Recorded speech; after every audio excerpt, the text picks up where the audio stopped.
Seguimos esta tarde, nos acompaña ahora Pedro Mayorga. ¿Cómo te va, Pedro? Hola, Claudio, ¿Qué tal? ¿cómo estás? Bienvenido. Gracias por la invitación. A ti, gracias por estar con nosotros. Pedro es el director de Formación General de la Universidad Santo Tomás de Viña del Mar. Y hoy día con Pedro vamos a tratar la importancia de la comunicación en la sociedad actual, que parece, Pedro, una cuestión que harta falta nos hace, comunicarnos. Y en su más diversa expresión, digo, no solo la cuestión verbal.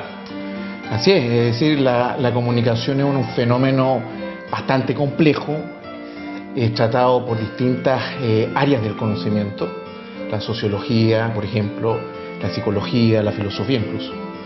Pero si nosotros tuviésemos que encontrar o buscar el elemento común de la comunicación, podríamos decir que la comunicación es, de alguna manera, la interacción simbólica entre los sujetos. Ahora, esta comunicación evidentemente se desarrolla a través del lenguaje, un lenguaje verbal o un lenguaje, digamos, corporal.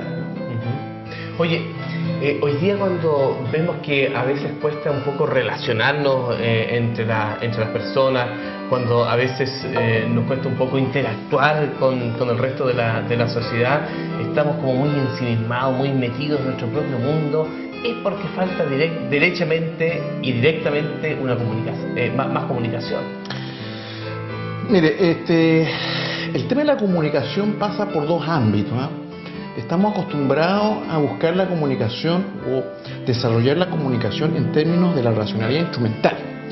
O sea, hablar de la comunicación en el trabajo es una cosa y hacer comunicación en la familia es otra cosa.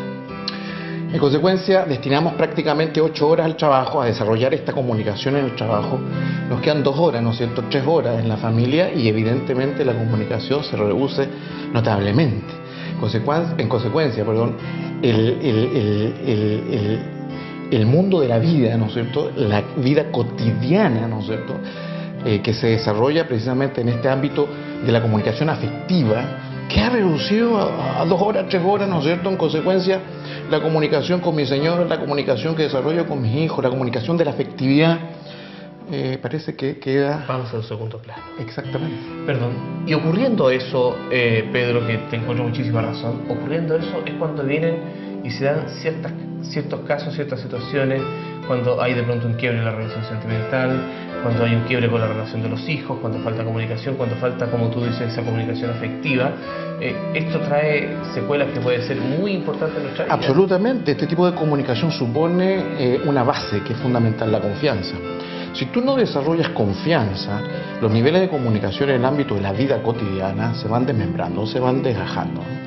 De tal modo que los padres deben generar niveles de confianza suficientes para, ¿no es cierto?, establecer un soporte mínimo y de esa forma, ¿no es cierto?, desarrollar una comunicación fluida, ¿no? Claro. Ahora bien, Pedro, ¿cómo me sobrepongo de pronto a estos, no sé, 10 horas que estoy fuera de la casa, en el ámbito laboral?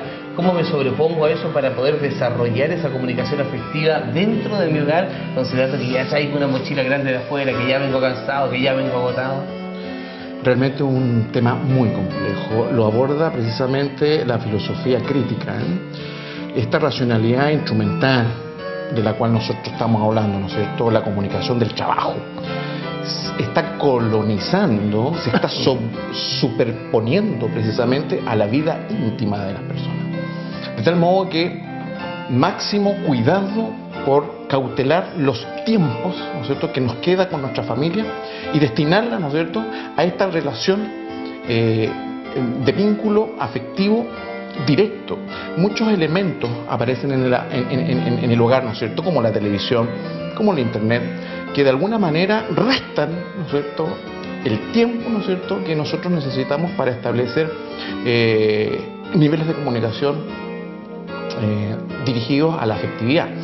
El muchacho, ¿no es cierto?, llega a la casa, prende su computador, el padre, ¿no es cierto?, llega a la casa, prende el televisor y seguimos, ¿no es cierto?, buscando esta racionalidad instrumental que dijo el presidente, que dijo la política, que hizo aquí y esto otro, y el joven, ¿no es cierto?, metiéndose en internet, en el Twitter, en el Facebook, ¿no es cierto?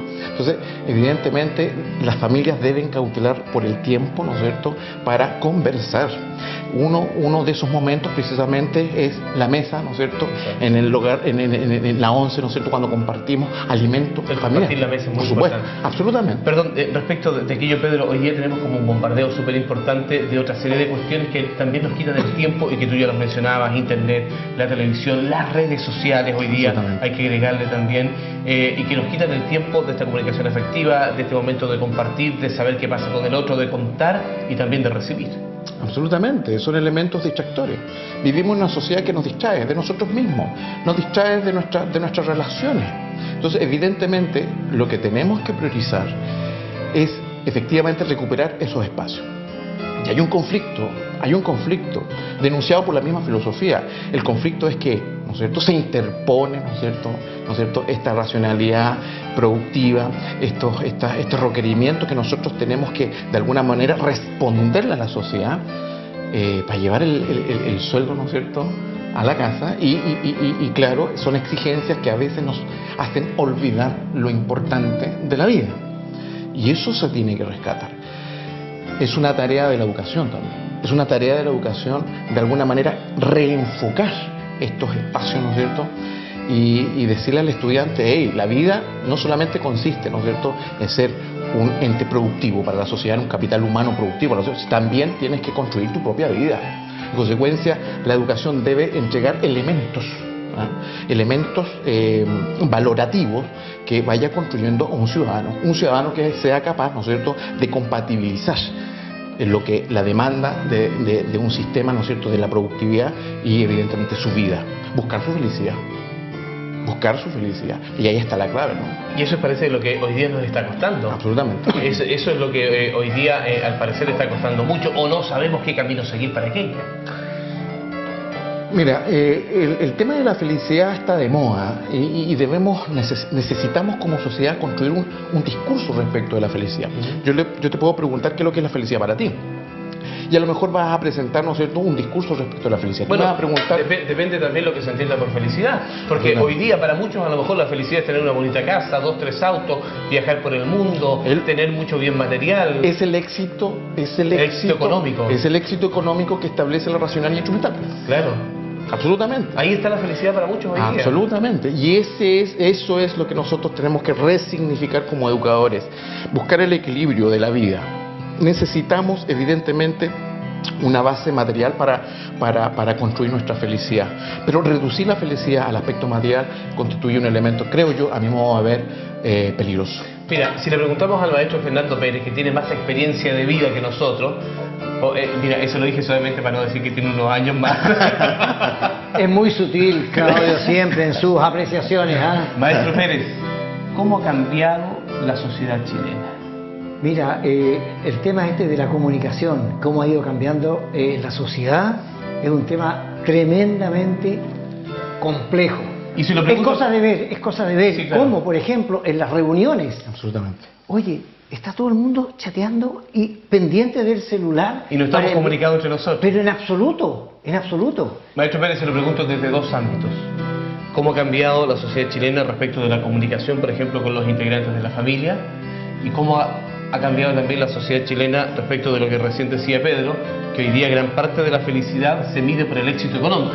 Indudable, claro. Lamentablemente estamos en un momento muy materialista, en donde queremos alcanzar el máximo de bienestar material, dejando de lado muchas veces cosas más importantes, como es el disfrutar de pequeñas cosas, por ejemplo, al interior de la familia, que nos van a... De todas maneras, claro que sí. Exacto, hacemos una pausa pequeña, corta, ya volvemos, ya seguimos hablando. Interesante tema de la comunicación, de la felicidad, con Pedro Mayorga de la Universidad de Santo